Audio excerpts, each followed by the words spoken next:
Maîtrisez l'action stratégique, amplifiez votre impact. Nous sommes ravis de vous annoncer le lancement de notre communauté Innovation, Agilité et Excellence Pro. Vous êtes un leader, expert ou professionnel désireux d'approfondir les thèmes du podcast? IAE Pro est votre lieu privilégié pour apprendre, collaborer et débloquer votre potentiel stratégique.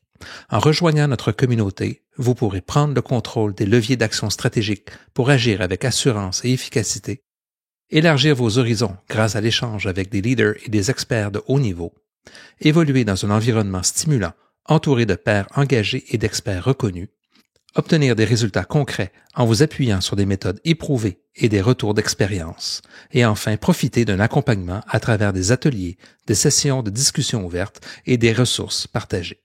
Ne manquez pas votre chance d'apprendre, de vous connecter et de transformer votre leadership. Nous avons hâte de vous rencontrer sur la communauté. Suivez le lien en description pour en savoir plus.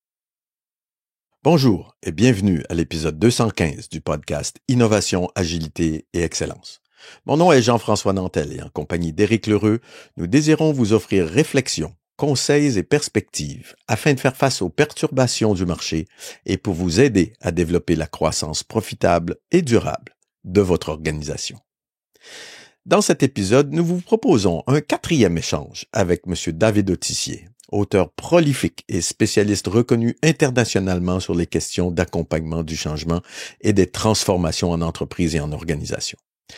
Notre premier entretien avec lui remonte à 2022 et à l'épisode 45, suivi par les épisodes 104 et 148, épisodes que nous vous recommandons chaudement d'écouter dans l'ordre. Dans cet épisode, nous le questionnons sur son initiative de la Change Tech et sur le concept de Build and Run ainsi que sur le management des experts.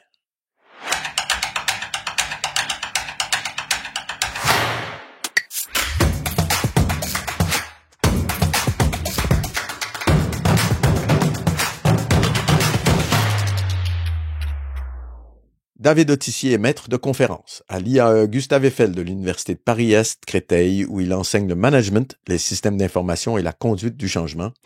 Et il est aussi intervenant à l'ESSEC, où il dirige la chaire ESSEC du changement et la chaire ESSEC Innovation managériale et excellence opérationnelle. David est auteur, co-auteur ou coordonnateur de plus de 70 ouvrages sur le management et le changement. Citons les plus récents, Conduite du changement, concept clé pour sa 3e édition, ouvrage récemment labellisé FNEJ, et Dislog Group Build and Run Company, The Moroccan Dream. Vous retrouverez le détail de son impressionnant parcours à l'introduction de l'épisode 45 su-mentionné. Bonne écoute.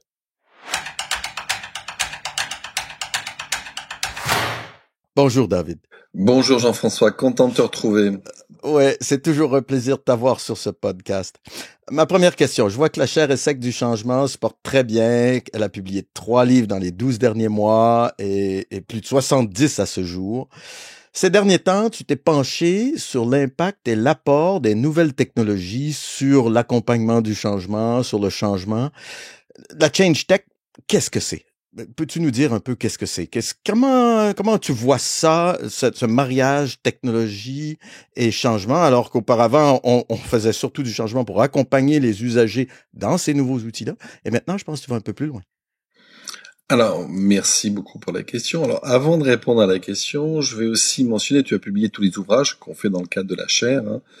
Et il y a un ouvrage qu'on fait qui s'appelle Les grands concepts de la conduite du changement sur tous les grands auteurs. Donc il y a à peu près une 50aine d'auteurs qui sont traités par rapport à cela. Et cette semaine, j'ai eu la bonne nouvelle de savoir que cet ouvrage, dans sa 3e édition, c'est un ouvrage que de théorie. Donc c'est quand même bien d'avoir la 3e édition, avec 8000 exemplaires vendus. Et cet ouvrage a reçu un label de la FNEJ, donc qui est sur l'enseignement supérieur de la gestion en France. Et donc ça nous a fait plaisir d'être reconnus par nos pairs. Et aussi par ce travail qui a été fait avec Isabelle Vendangeon de Rumez et puis aussi Kevin Johnson, qui est un de tes concitoyens, donc d'HEC Montréal. Et ça me fait toujours plaisir quand il y a des publications qui sont faites comme ça, au niveau international et encore plus avec le Canada et le Québec. Donc je voulais quand même mentionner ça avant de commencer. Mais je vais répondre à ta question sur la Change Tech. Alors, Vous savez, moi je dis toujours, je suis prof et j'ai la chance d'avoir des clients qui ont tous les ans 1 an de moins. C'est intéressant comme concept. Ouais. Ça. Ouais. Alors ça nous oblige à nous renouveler. Et septembre dernier, l'automne 2024, j'ai eu la bonne surprise d'avoir ce que j'appelle ma première génération de mémoire ChatGPT. Mm-hmm. Donc on a le temps que ça se mette en place, etc. Ouais. Et 100% des étudiants avaient fait tout partie du mémoire, des travaux avec ChatGPT. Ouais. Pourquoi je raconte cette histoire? Parce qu'aujourd'hui, on ne peut pas ne pas parler de la tech et de l'IA. Alors quand je dis IA, c'est l'IAG, l'IA générative. l'IA générative, oui. C'est pas possible aujourd'hui. Moi, j'ai la chance d'avoir des étudiants. Aujourd'hui, les étudiants actuels et même les lycéens, les collégiens, pour eux, ça devient une forme quasi naturelle. Donc, les personnes qu'on va avoir en entreprise, dans très peu de temps, alors déjà, les personnes d'entreprise l'utilisent, mais nous avons encore des vieux réflexes. Mais globalement, ceux qui vont arriver, la question se posera même pas. n'est pas oui ou non, c'est comment. Oui. Donc la question est là. Alors pourquoi je dis ça? Parce qu'aujourd'hui on a eu cette émergence de l'IA générative, de ChatGPT, entre autres. Parce qu'aujourd'hui il y a beaucoup d'applications. Je vais parler de Mistral bien sûr. J'ai un côté tricolore qui revient de temps en temps. Donc qu'il faut et on en a besoin. Oui. Derrière tout ça il y a de la souveraineté, il y a de l'idéologie, il y a aussi tout ça.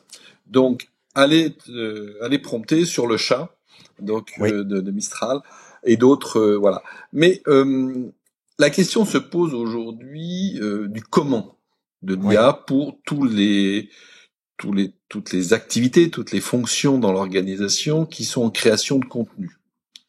Et donc nous, obligatoirement, quand vous faites de la gestion du changement, qu'est-ce que vous faites? Vous faites des diagnostics, vous faites des plans d'action, vous faites des plans de communication, des plans de formation, des ateliers, du pilotage, tout ça. On ne pouvait pas, dirais-je, laisser de côté la dimension tech. Et on a lancé ce programme-là dès l'année dernière sur Change Tech. On n'a pas attendu cette année. Et Change Tech, c'est deux notions clés. C'est IA for Change, en bon français. C'est-à-dire comment on va utiliser les technologies d'IA pour la production des livrables de conduite du changement. Et l'autre, c'est Change for IA, c'est-à-dire quels vont être les outils de gestion du changement pour l'adoption de l'IA dans les entreprises.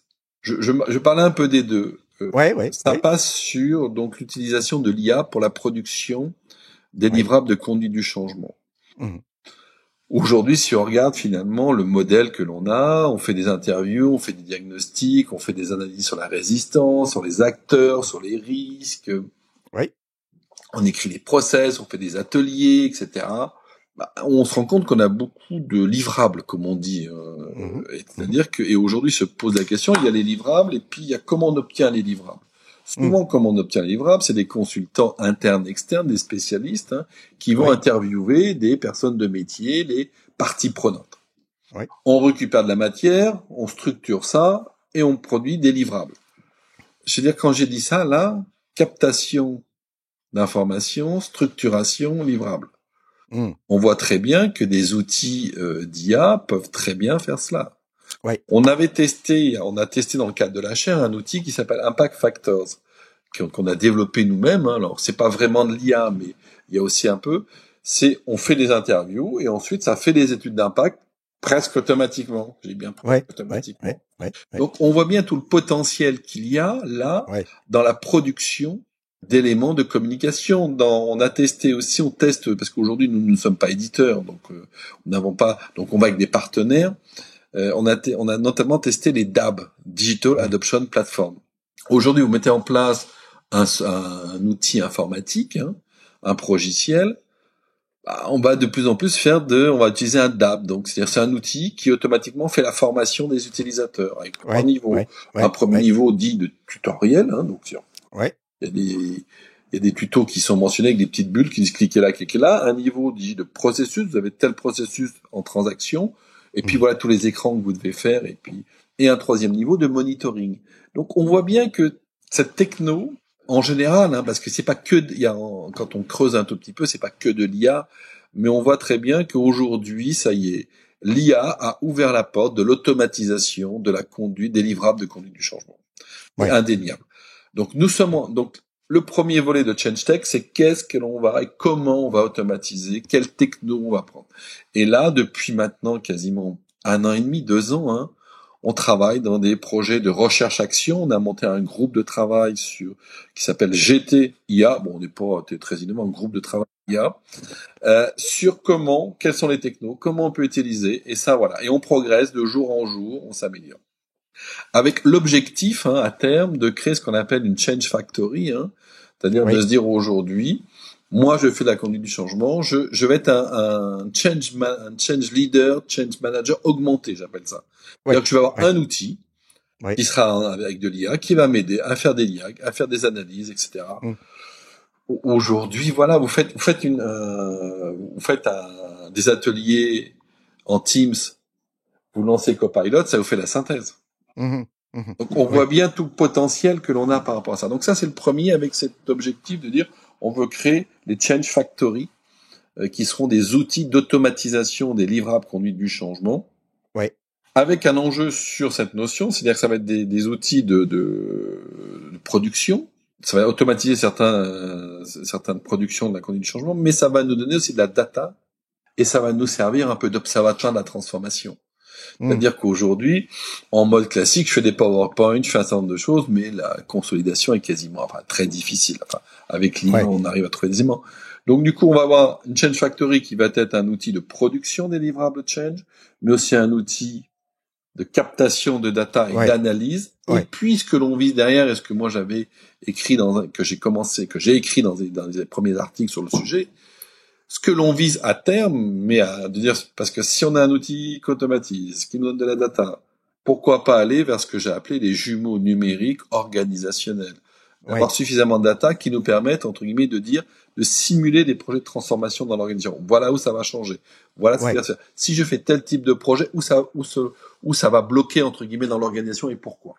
Donc c'est bien cette visée que l'on a. On s'est donné 3 ans, peut-être 4, hein. Parce qu'on on est quasiment à 1 an et demi.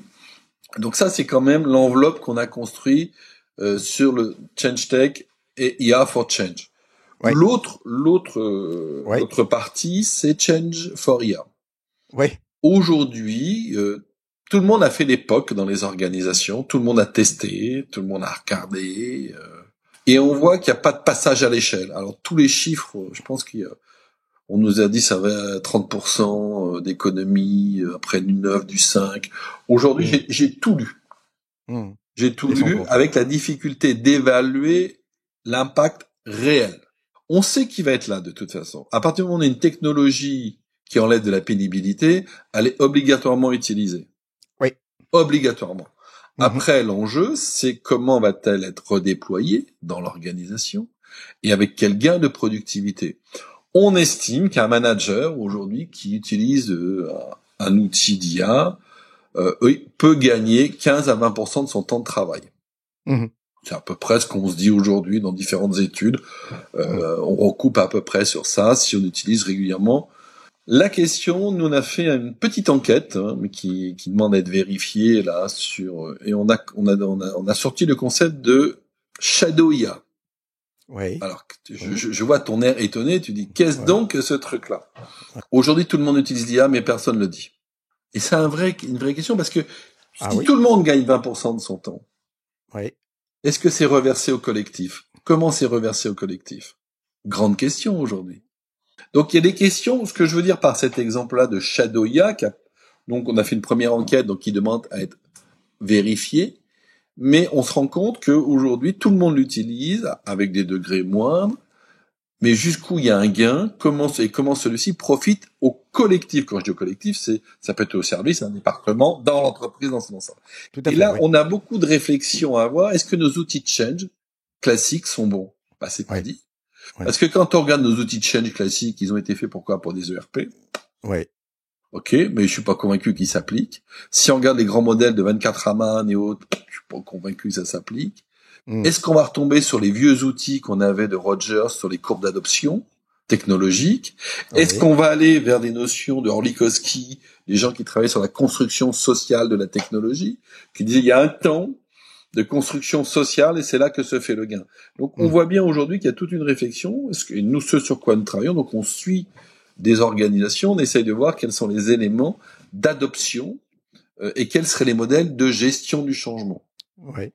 Avec une notion clé, c'est qu'aujourd'hui, la gestion du changement, on est beaucoup quand même dans nos méthodes et nos outils en mode projet. Il y a un projet, j'ai un lot de change et j'accompagne le lot. Exact.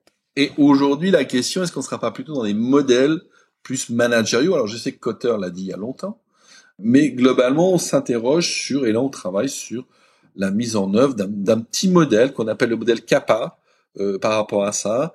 Kappa, pourquoi? Moi, manager, je viens travailler, je dois communiquer sur le changement, je dois mettre en place des ateliers pour co-construire, participer, échanger.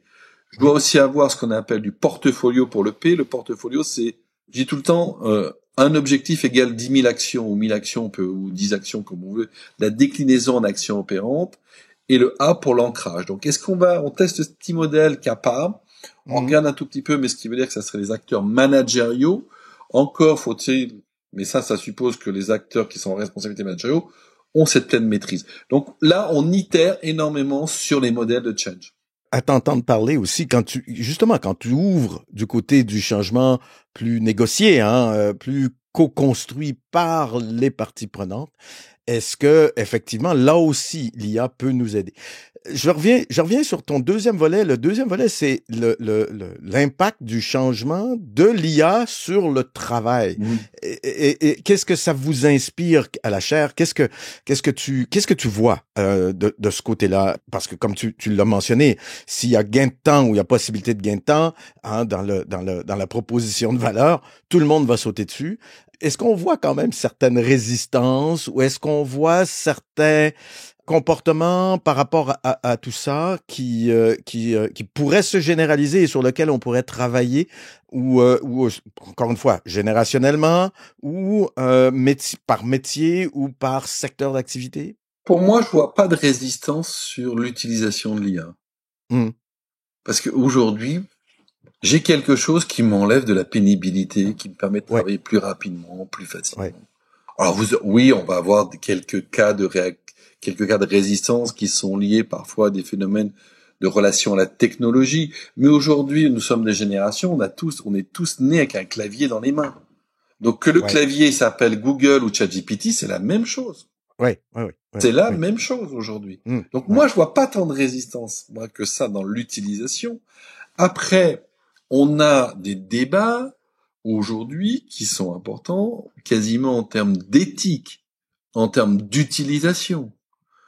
Est-ce que je dis que j'utilise ou pas? C'est des vraies questions. C'est ce que je mentionnais avec le Shadow IA là tout à l'heure.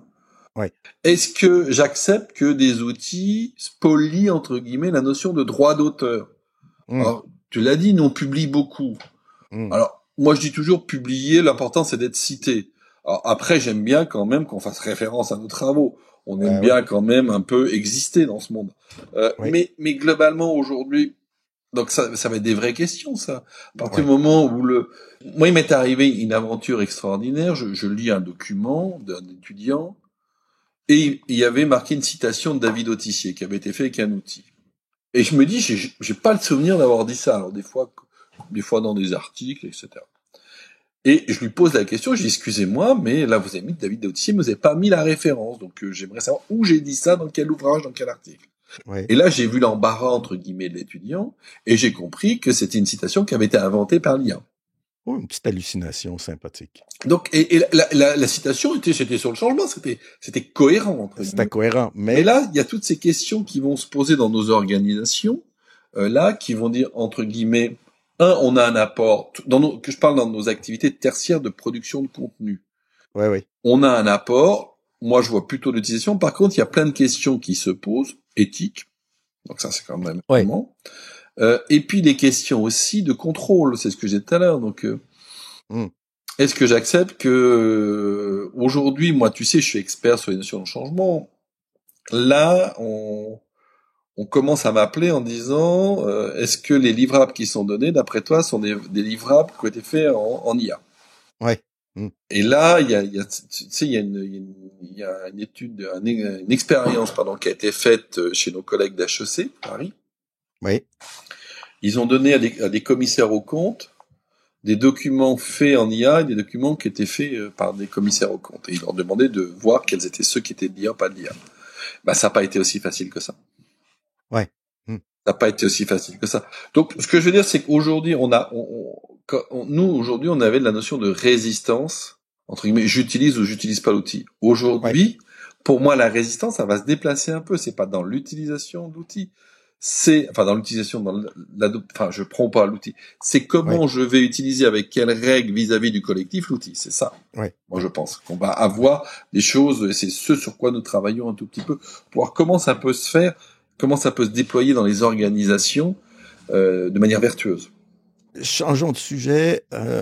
Je profite de la publication en février dernier du livre Dislog Group Build and Run Company que tu as coécrit avec Monsef Belkhayat pour te demander, peux-tu nous dire exactement c'est quoi ce build et ce run?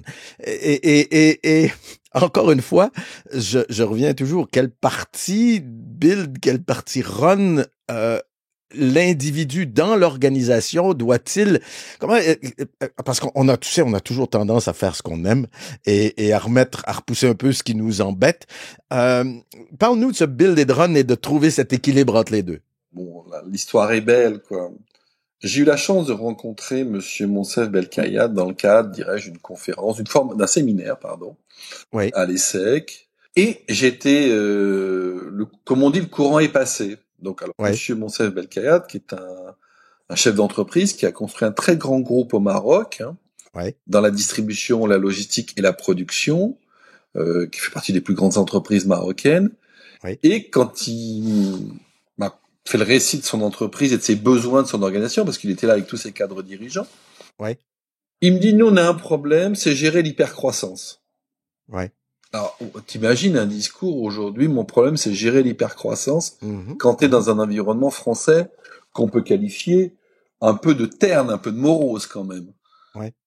Il dit, moi, je suis en hypercroissance. En hypercroissance, ça veut dire qu'il a des taux de croissance, des taux de développement, alors avec des investissements, avec des rachats de sociétés, etc. Et il m'a dit, mais c'est intéressant, qu'est-ce qui pourrait m'aider pour modéliser mon entreprise en hypercroissance? Et là, j'étais un peu pris au dépourvu, quoi, parce que des modèles sur l'hypercroissance, alors en économie, on en a quelques-uns, avec les notions de flux, de stock, enfin. Et là, je me suis dit, mais d'un point de vue, et je lui ai dit, on va renverser le truc un peu à l'envers, et on va faire quelque chose. Je vais écrire on va réfléchir avec vous sur l'histoire de votre entreprise et ce que vous faites. Donc, c'est ce qu'on appellerait une monographie. Et là, j'ai vu quelqu'un en logique. Alors, je veux dire, hyper croissance, hyper entrepreneuriale, hyper dynamique. Enfin, on sent que une sorte d'accélération, de booster quand on veut. Et il y a une partie qui a été écrite, et je me suis dit, tiens, ça me fait penser, vous avez une organisation un peu en build and run. Alors, les concepts de build and run, ça vient de l'informatique et des méthodes agiles. Alors, donc, en informatique, avant, on avait ce qu'on appelait les notions de cycle en V, puis après, on est passé à l'agile avec les scrums, les sprints. Et des organisations en informatique. Et le build, c'était d'un côté, on développe les applications, et le run, on les met en exploitation. Alors maintenant, on fait du DevOps, qu'on appelle, qui lie les deux. Et je me suis dit, tiens, et quand il m'a décrit son histoire, son entreprise, son fonctionnement, je lui ai dit, écoutez, vous avez une entreprise, vous avez un siège qui est constitué d'une cellule build. C'est-à-dire que son headquarter, son siège social, c'est pas un lieu où il y a des fonctions support. Déjà, c'est un grand groupe qui est aux alentours de 5-6 000 personnes. Et il y a un petit siège d'une vingtaine, d'une trentaine de personnes, mais qui est pas du tout en fonction comme nous l'entendons, en fonction corporate. C'est des gens qui ne sont là que pour faire des projets du développement. Et alors, c'est des logiques d'investissement, de M&A, etc. Des logiques de... Et donc, j'ai dit, tiens, vous avez une organisation, et puis après, il y a tout le reste de l'organisation, c'est tu déploies, tu développes. J'ai dit, tiens, vous avez déjà comme ça une organisation build and run. Et puis ensuite, quand on a regardé, mais il n'y avait pas que ça, c'est-à-dire que la stratégie était build and run. L'orga était build and run, le leadership et le management.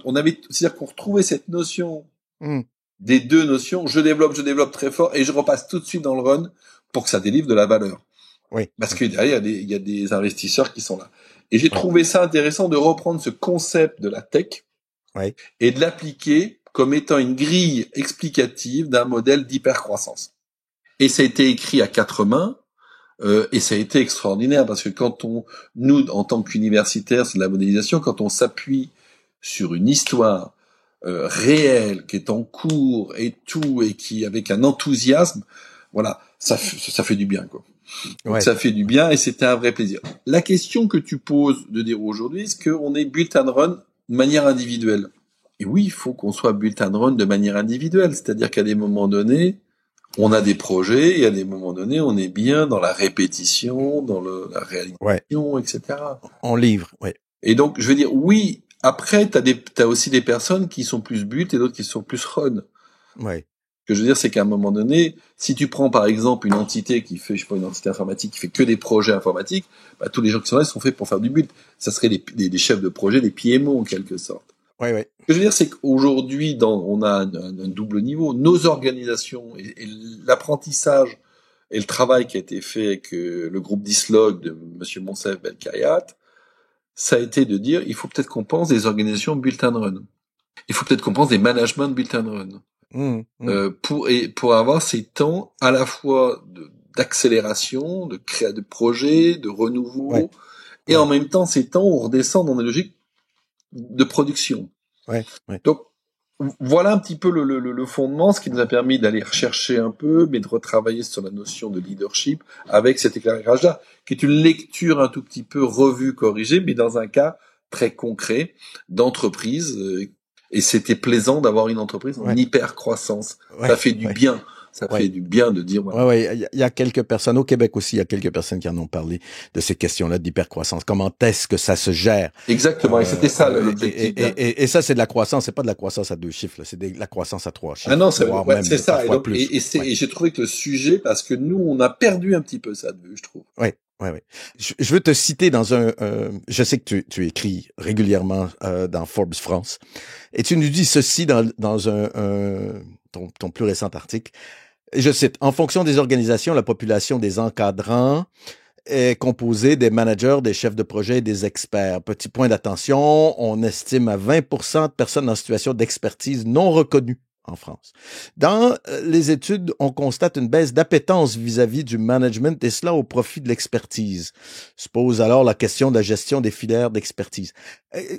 Est-ce que, pourtant, j'ai l'impression que tout le monde veut devenir manager et il n'y a plus personne qui veut devenir expert. En quoi gérer des experts, c'est un défi? Pourtant, c'est juste managing experts, hein? C'est le premier niveau de management, normalement, dans ton expérience de management, plutôt que de manager des managers ou de manager transversalement, ce qui est déjà un petit peu plus, parfois peut être un peu plus complexe.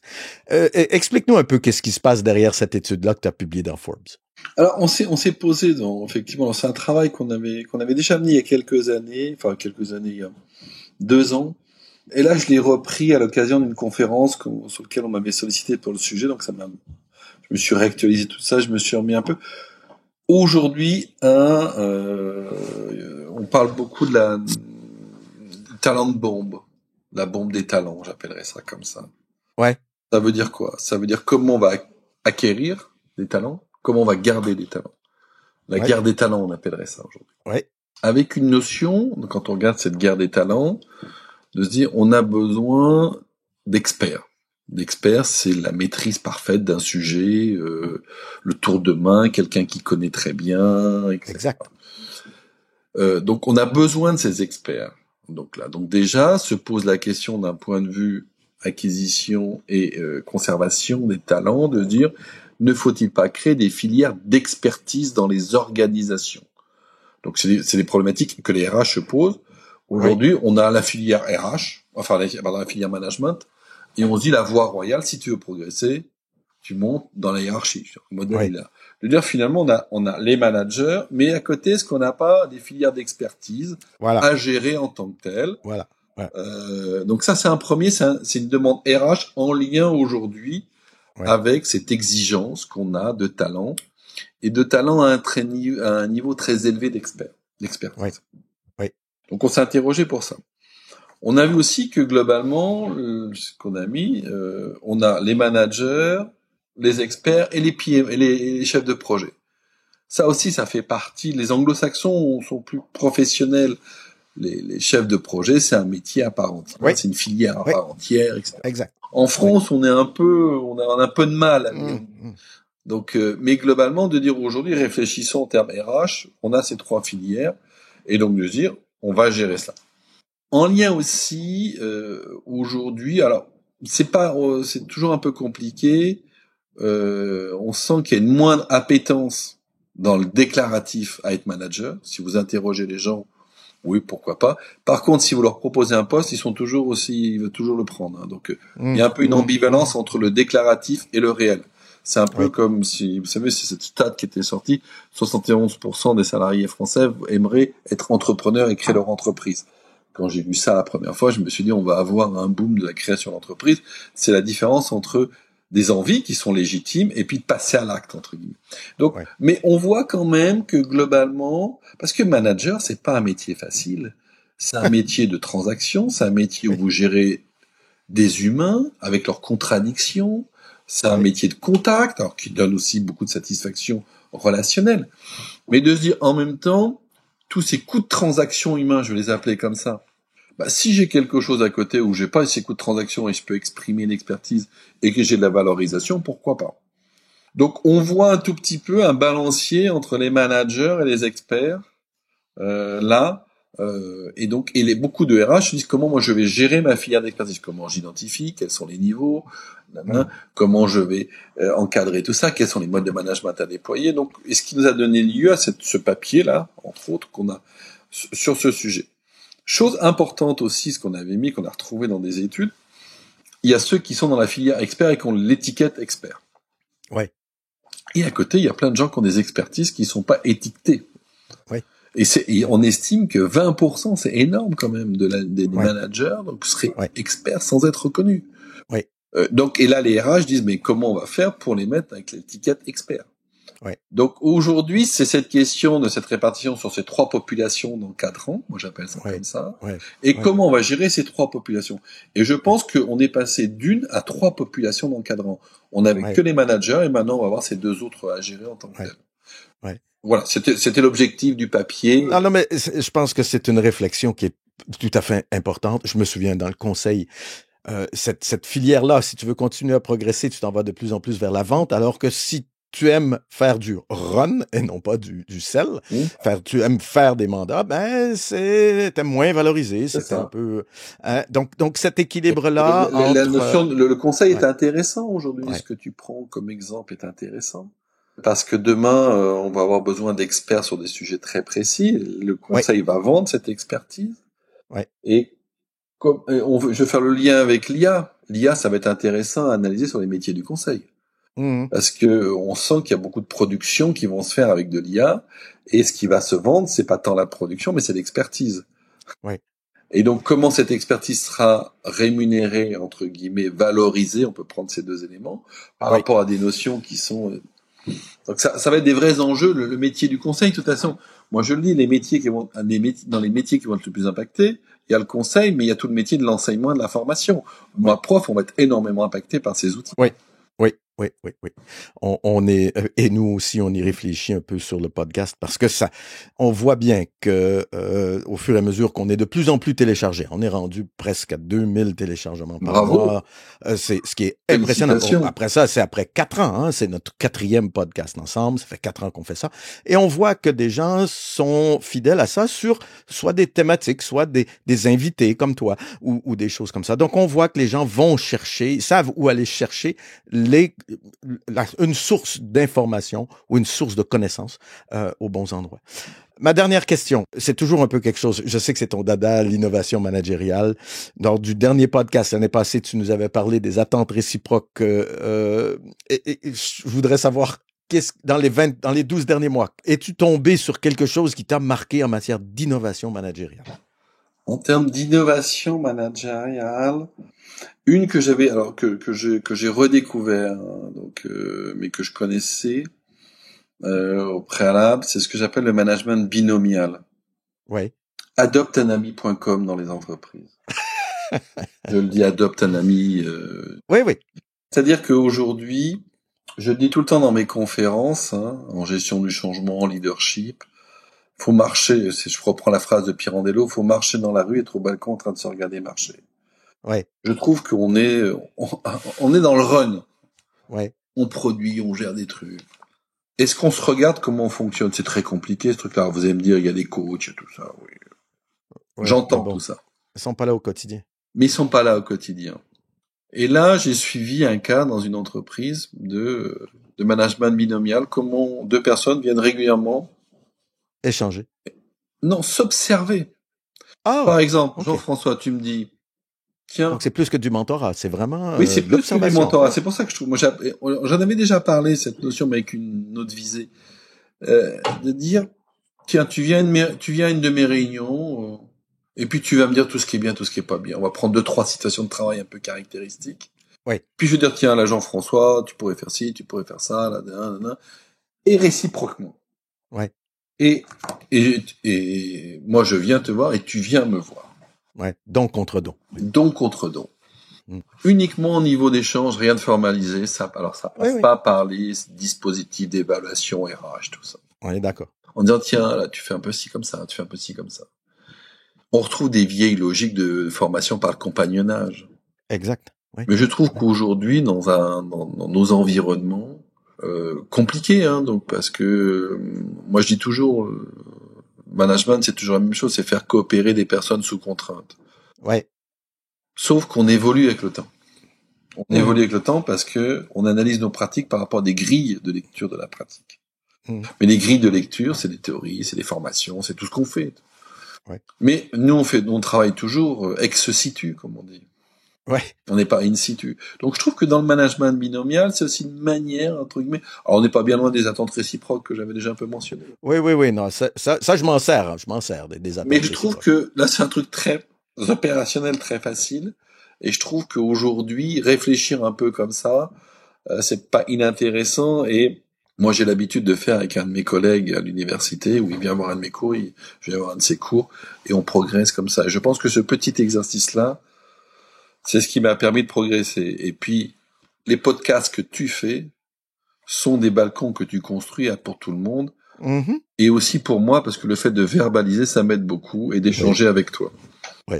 C'est un plaisir de trouver des questions pour te stimuler, à la fois intéresser nos auditeurs, parce que c'est pour eux qu'on fait ça, mais je veux qu'ils puissent t'entendre, et c'est un plaisir de t'entendre répondre à ces questions-là.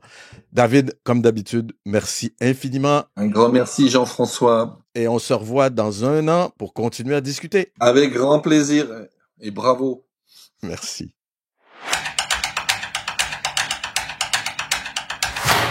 Toujours beaucoup de richesse dans ces entretiens avec David Tissier. Nous voyons qu'il est important de se préoccuper à la fois du build et du run, et de cette nécessaire ambidextérité entre opération et stratégie, thème que nous avons développé il y a quelques années et que vous pouvez compléter en écoutant M. Mintzberg à l'épisode 188.